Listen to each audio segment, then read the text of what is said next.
লাহোৰিয়ান solar project Assam solar প্ৰজেক্টেৰ ওপৰত আমি কিছুমান তথ্য বিচাৰি সেই প্ৰজেক্টটো যাতে সেই মাটিটো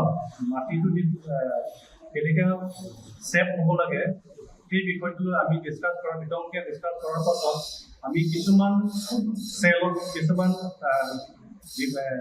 য'ত যাব লাগে সেইখিনিত আমি গৈছিলোঁ।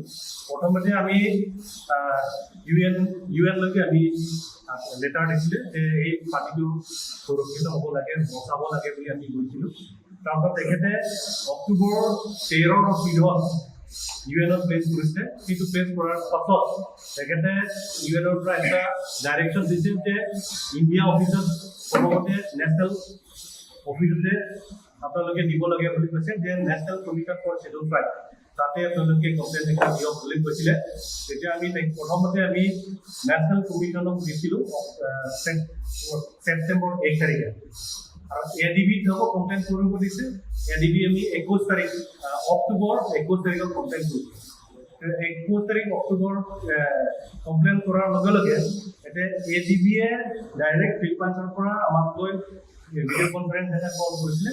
তেতিয়া আমি তাতে আমি আলাপ আলোচনা কৰিছোঁ, তেখেতসকলে ফৰ্ম দিছিলে, সেই ফৰ্মমতে আমি দিছিলোঁ। তাতে কমপ্লেইন এটা অফিচিয়েলি আমি পঠাইছিলোঁ। পঠোৱাৰ লগে লগে তেখেতসকলে কিছুমান ডাটা তথ্য বিচাৰিছে। সেই ডাটাখিনি আমি ছেপ্টেম্বৰ 6 তাৰিখে আমি ফিলিপাইন্সৰ মানে ৰিভিউ পেনেল কমপ্লায়েন্স ৰিভিউ পেনেললৈ আমি দিছিলোঁ।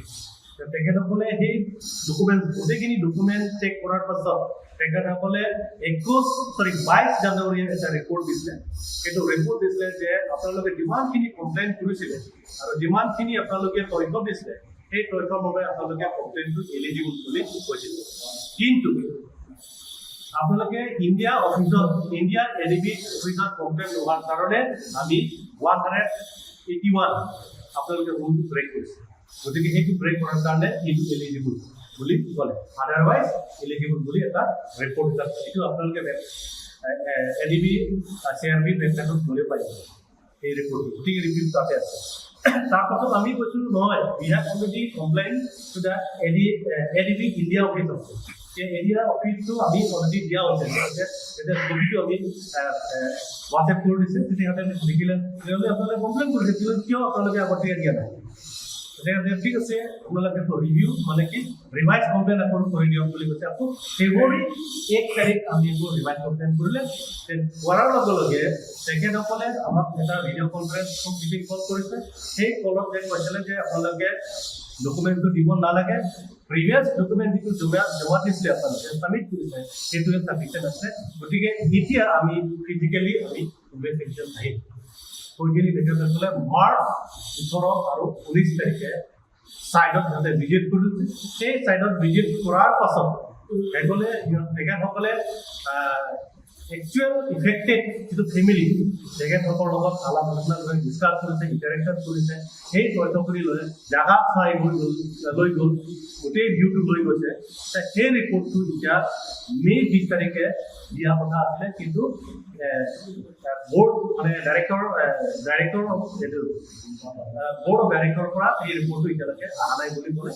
এনেইতো 20 তাৰিখ মে দিয়া কথা আছিলে। গতিকে আকৌ ইমেইল এটা দিছিলে যে এইকেইদিন ভিতৰত আমি একেলগে ৰিভিউ পেনেলৰ ৰিপৰ্ট আৰু ব'ৰ্ড অফ ডাইৰেক্টৰৰ ৰিপৰ্ট একেলগে আমি পাব্লিছ কৰিম বুলি ক'লে। কিন্তু আমি জনাৰ মতে এতিয়া এডিবিয়ে এই ফাণ্ডটো 434 বিলিয়ন ডলাৰটো এই পইচাটো সিহঁতে 99.99% সেইটো আমি ইতিমধ্যে আমি গম পালোঁ যে এপিডিচিএল পৰা ফাণ্ডটো বিলো।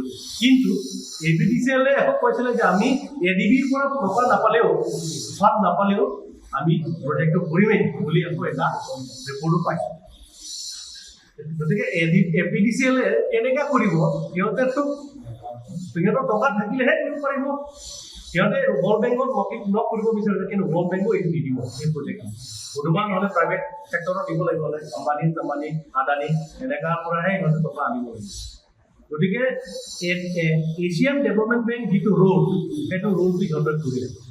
এতিয়া আৰু বাকী থাকি গ'ল এতিয়া NCST national commission for civil rights আমি কমপ্লেইন দিছিলোঁ 1 তাৰিখ ছেপ্টেম্বৰ 1 তাৰিখে দিছিলোঁ তেতিয়া সেইটো পোৱাৰ লগে লগে 15 দিনৰ ভিতৰত সিহঁতে ৰিপ্লাই এটা বিচাৰে কাউন্সিলৰ পৰা এপ্লিকেশ্যন পৰা ৰিপ্লাই এটা বিচাৰিলে সিহঁতে 15 দিন ভিতৰতে ৰিপ্লাই দিলে সেই ৰিপ্লাই কপিটো মোক আকৌ NCST-য়ে দিলে যে এই ৰিপ্লাইটো কাউন্সিল আৰু APDCL যিটো ৰিপ্লাই আপুনি এইটো সন্তুষ্ট নেকি বুলি ক'লে যদি সন্তুষ্ট নহয় তেনেহ'লে ৰিজনাল লেটাৰটো আকৌ ইমিডিয়েট দিয়ক আপোনালোকে এইটো চিটিং বহাব লাগে হিয়াৰিং কৰাব গতিকে সেই হিয়াৰিং বহাব লাগে বুলি আমি ৰিকুৱেষ্ট কৰাৰ লগে লগে 25 এপ্ৰিলে তেখেতসকলে চিটিংটো বহালে এতিয়া সেইটো চিটিংটো শ্বিলঙত হৈছিলে প্ৰথম ফাৰ্ষ্ট চিটিংটো নৰ্থ ইষ্টাৰ্ণ কাউন্সিলত তাত আমি ডিবেট আৰ্গুমেণ্টটো অলপ হৈছিলে বেছি হোৱা নাই কাৰণ প্ৰিন্সিপাল ছেক্ৰেটাৰীও নগ'লে ইয়াৰ সলনিত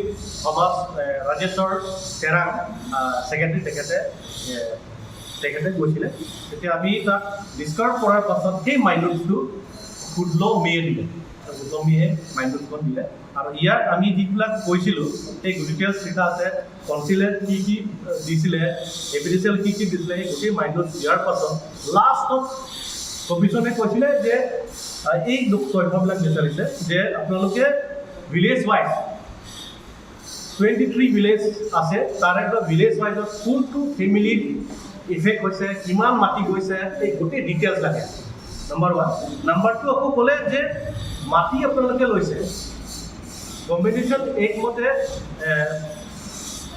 লেণ্ড ইকুৱেশ্যন এক মতে যিটো rehabilitation and resettlement land equation rehabilitation and resettlement এক মতে আপোনালোকে কৰিছে নাই এই গোটেইটো তথ্য লাগে মাটি লৈছে এতিয়া আপোনালোকে মাটি দিব লাগিব মাটি লৈছে এতিয়া মাটি দিব লাগে এইটো একদম পুৰা ফুলফিল হ'ব লাগে 3 মানে লেণ্ড ইকুৱেশ্যন এক মতে আপোনালোকে কৰিব লাগে কৰিব পাৰিব নেকি মাটি দিব পাৰিব এক্সট্ৰা আৰু যেতিয়া হিয়াৰিং হৈছিলে তেতিয়া আমি যেতিয়া কৈছিলোঁ তেখেতসকলে কৈছিলে যে আমি জব দিম বুলি কৈছিলোঁ তেতিয়া মই এটা কৈছিলোঁ ক'ৰ পৰা আপোনালোকে জব দিব জব কিমান দিব তেতিয়া কমিশ্যনে কৈছে জব কিমান দিব আপোনালোকে কওক তাত কৈছে আপোনালোকে 1500 ফেমিলিজ আছে দিব পাৰিব নোৱাৰে দিব নোৱাৰে হ'লে তুমি কিয় আগবাঢ়িছে আপোনালোকে মাটি লৈ ল'ব মাটি লোৱাৰ লগে আপোনালোকে কম্পেনচেশ্যন দিব কম্পেনচেশ্যনটো আজি লৈ ল'ব কালি শেষ কৰি দিব এতিয়া ফিউচাৰ জেনেৰেশ্যন সেইটো কি খাব গতিকে কম্পেনচেশ্যনটো লৈ ইয়াত নাহিবি বুলি কৈছে কমিশ্যনে কম্পেনচেশ্যন টকাটো লৈ ইয়াত আহিব ৰিহেবিলিটেশ্যন ৰিছেটেলমেণ্ট এই গোটেই চিষ্টেমটো আপোনালোকে ফুলফিল আছেনে নাই প্ৰজেক্টটো কাৰণ ট্ৰাইবেলৰ মাটিত আপোনালোকে ট্ৰাইবেলৰ ৱেলফেয়াৰৰ কাৰণে কৰিব লাগে এইটো চিষ্টেম যদি নহয় তেনেহ'লে আপোনালোকে প্ৰজেক্টটো কৰিব নোৱাৰে যদি আছে তেনেহ'লে কৰা এইটো কোনোমতে কৰিব নোৱাৰে আৰু সেইটো আমি কৰিব নিদিওঁ আমি য'ত যাব লাগে যাওঁ কাৰণ কমিশ্যন ক্লিয়াৰলি কৈ দিছে যে প্ৰাইভেট কোম্পানীত ট্ৰাইবেল এৰিয়াত অকুপাইড কৰিব নোৱাৰে আৰু বিজনেছ পলিচি কৰিব নোৱাৰে বুলি ক্লিয়াৰ স্পষ্ট কোৱা আছে গতিকে যদি ট্ৰাইবেল ৱেলফেয়াৰ যদি নাই তেতিয়াহ'লে আমি তাত হস্তক্ষেপ কৰিম আৰু যিকোনো খবৰৰ বাবে যোগাযোগ কৰক 7099017330 লগতে 7099017110 নম্বৰত